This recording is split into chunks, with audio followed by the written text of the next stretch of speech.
Al-Qaeda, our Sheikh Al-Allama. I'm not saying that, you have to take that position. But even Sheikh Mubi rahimahullah, and this was, the late 90s, early 2000s, they asked the Sheikh, they said, why don't you have a phone? He didn't have a phone in his house. And even when we studied in the Majd at that time, like I said, late 90s, early 2000s, you didn't have any phones. I think there was like one phone in the markaz, and it was maybe like a satellite phone, and it was connected to a battery.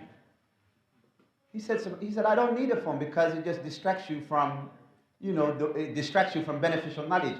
If he said that about phones, a phone in the house, what would he say about smartphones?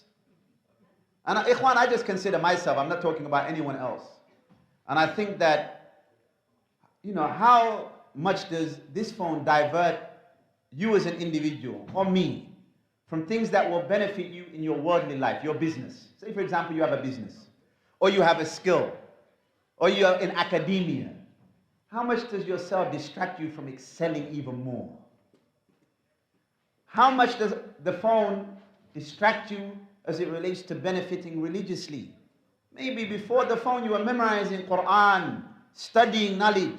But when you now enter Instagram, because of the way it's designed, you sit there and hours pass before you even realized.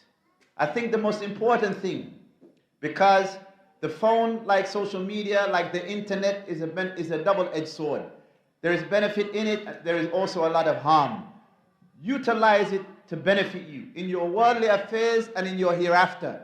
The Prophet ﷺ, he laid for us a methodology. He said, sallallahu alayhi wasallam, ihris ala ma yanfa'uka wasta'in billah. He said, focus and strive for what is beneficial for you, and seek the aid of Allah, and do not be lazy.